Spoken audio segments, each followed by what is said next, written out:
Hello. Welcome to the replay viewers. Come on in.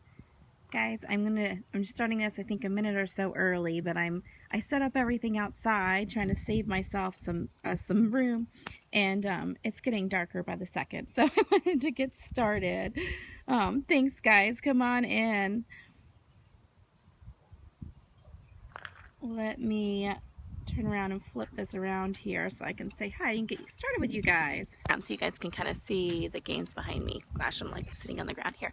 Okay, so hi, I am Desiree from SLP Talk, and today I brought home some of my, oh good, I'm glad, some things that I do with my kids at the end of the year as a little celebration. Hello, hi Nicole.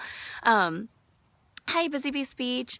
Hi, Felice. I just wanted to show you guys what I do. My kids love it. They look forward to it at the end of the year. And what essentially they do, let me actually flip you around and let me explain the games while you can still see them. And then I'll kind of go through some of the stuff in case I have to pop inside for the rest of the part. Oops. Okay. So essentially what they do is they come out with their little clipboards, and on one side I'll have the list of games, and they can keep track of their points if they want. The points are completely arbitrary, but they just like to keep track of that sometimes. And then on the back of the clipboard, I'll have, or on the back of the paper with their points, I'll have something that would relate to their goals. It may be for my Arctic kids. What I love to do is make just a copy of the high frequency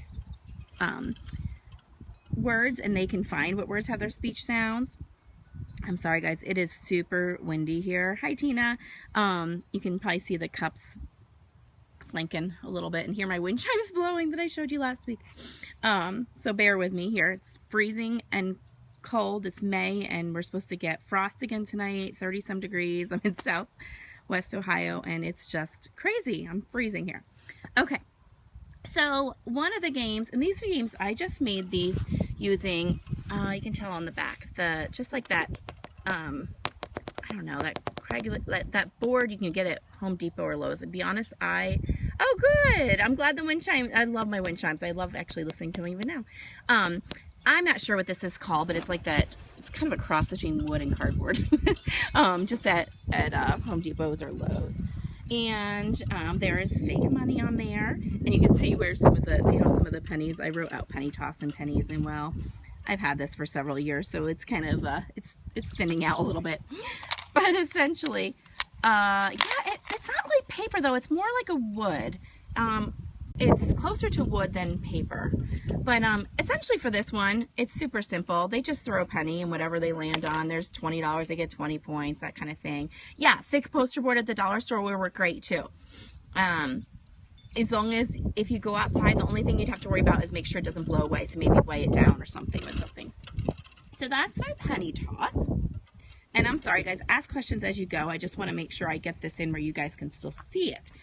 This is wiffle ball toss. Now, this one, in order to store it, what I did is I put a piece of Velcro on the bottom of the cups and then just Velcro on each one here so that I can just stick these on. But when we're not playing them, I can just stack them up, and it makes it's so much easier for me to store these.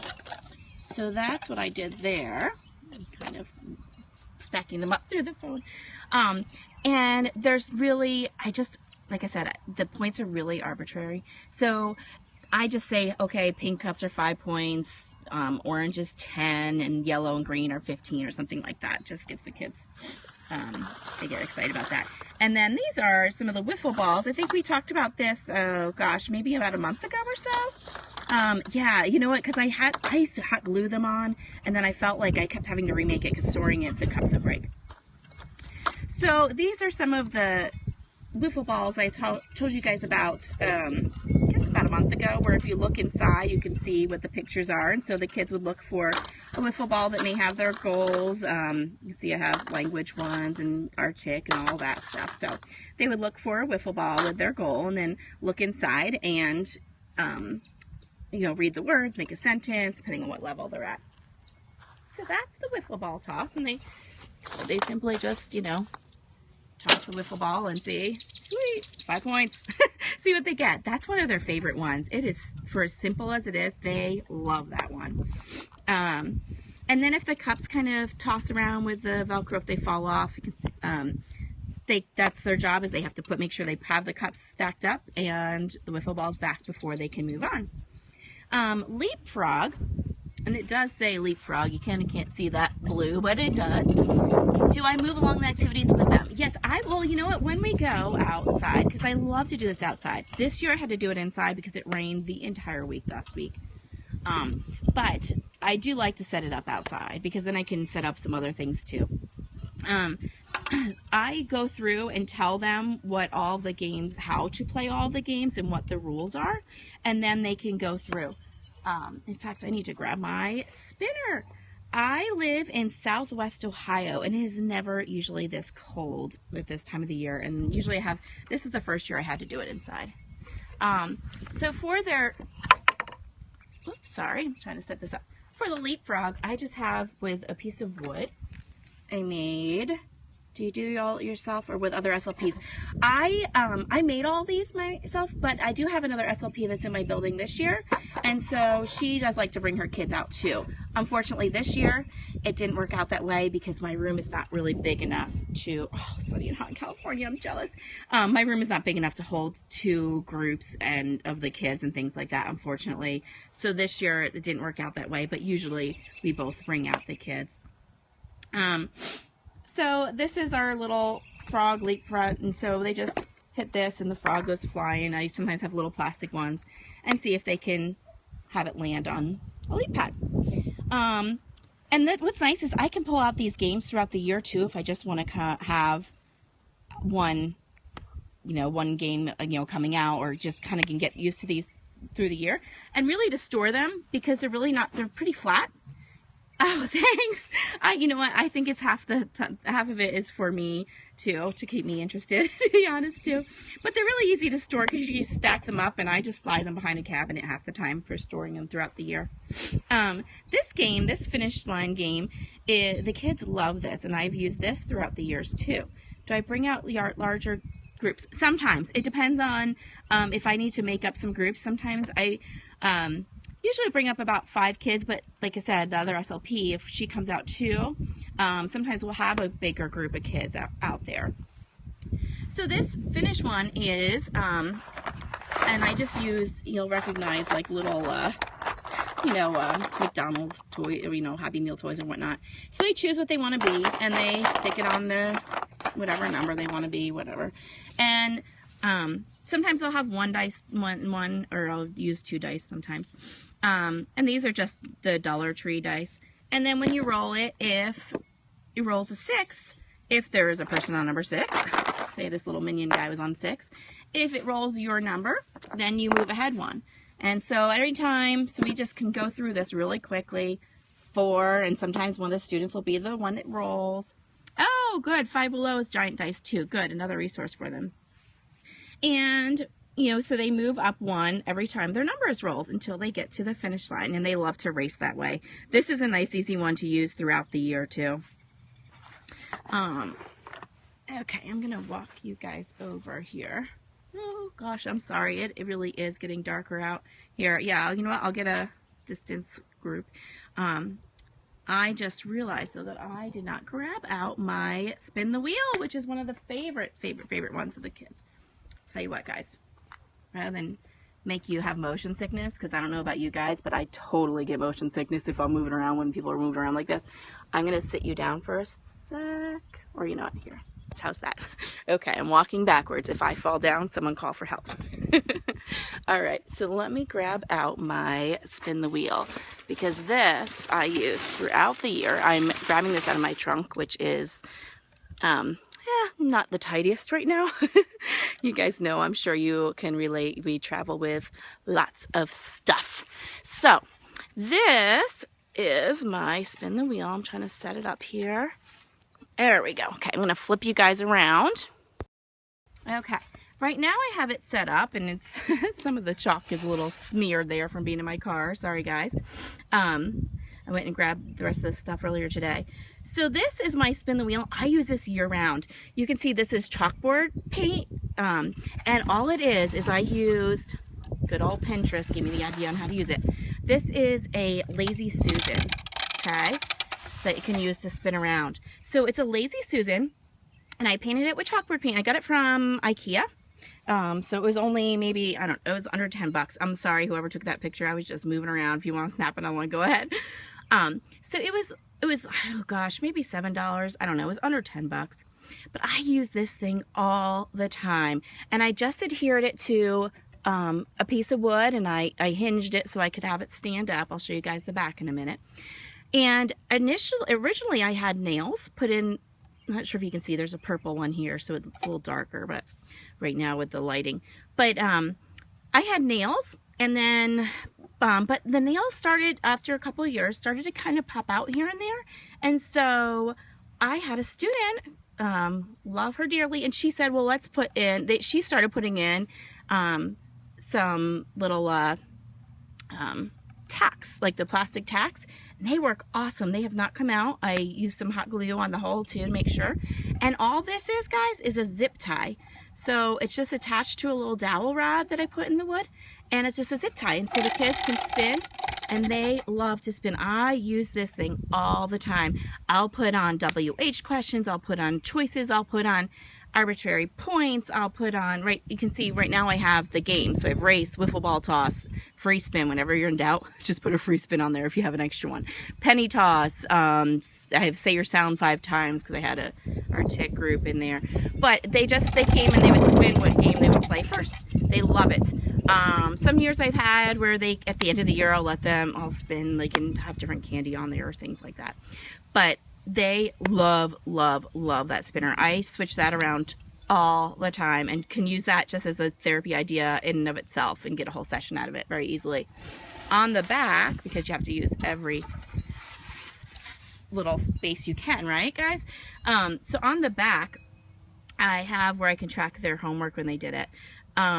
So way too much setup. There you go. So on the back, I have just like little hooks here, and I used little washers where I could track them. And then when they would get 3 washers on a hook or things like that, they would get something. They would essentially get to spin the wheel most of the time. I don't have a prize box in my room. I don't do prizes. I don't find I need it with the kids, to be completely honest.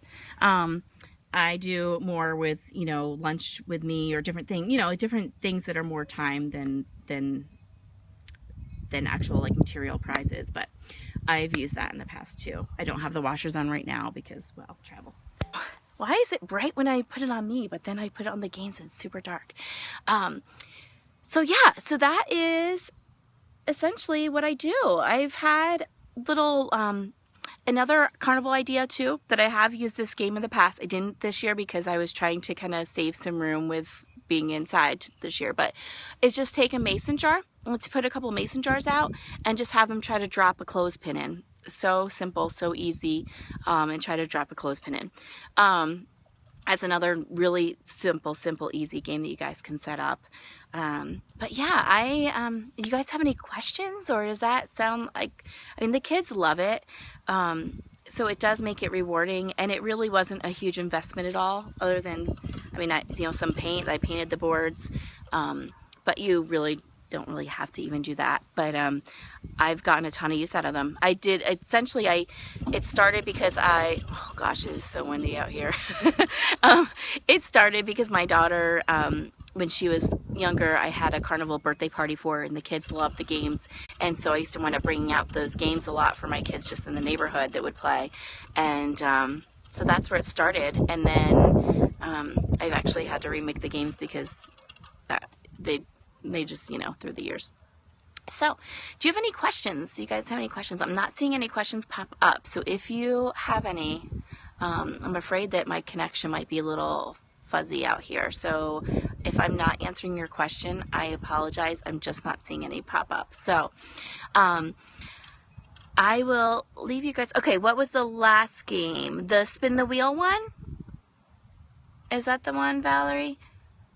Okay, so I have spin the wheel, I have the race game, the leapfrog where we hit the catapult, wiffle ball toss, and the penny toss that we went over today. Let's see. Oh, the hooks. Okay, the hooks weren't actually a game. I would use that to keep track of, I've done it where I keep track of either homework when they've done that, or if they met their goal that session, then they could, different things like that. I've just used it to track different things in the past. I honestly didn't use it as much this year as I have in years past, but I think it's just, I don't know about you guys, but sometimes I feel like I probably reinvent the wheel too much on my own, because I just am like, oh, I get it where I need to switch things up, not even for them, but for me. So that's, I don't know if you guys, if anyone else can relate, if you guys get the same way too, but I need to switch it up for my own entertainment. So selfish. Oh, thank you so much. You guys, I love having you guys on my Sundays. It's, it inspires me. It's fun. I enjoy it. So thank you. Thanks. I know Sunday nights can get crazy, so I appreciate you popping in and joining me in the dark and cold. Looking forward to it. Awesome. Thanks, Valerie. You're so sweet. Oh, you're welcome. You're welcome. Thanks for joining, guys. Well, I am going to head out here and head in. So I know I do need to get a hot cocoa. Oh, I definitely do. I'm trying to cut out sugar, but hot cocoa sounds amazing right now. So I will see you guys next Sunday. And you know what, guys? I usually figure out my topic with you, and shoot, I didn't do that. We have 2 more weeks of school, and I feel like I'm just in that hustle bustle and mode, and I'm moving and packing and blah. So you guys too. Awesome. So yeah, if you guys think of something you want, let me know. If there's something in particular, if not, SLPs, we always have something to talk about. And I will see you guys next week, and hopefully it will be warmer out. Maybe I can be out here in shorts next week. We'll see. You never know. All right. Well, thanks again for joining me, and I will see you guys next week. If you have any questions between now and then, or need to 100 degrees. Oh, you know what? I would actually welcome that right now. If you have any questions between now and then, don't hesitate to reach out. My email is Desiree, DESIREE .SLPtalk @gmail.com. So I will talk to you guys soon before I blow away. Bye.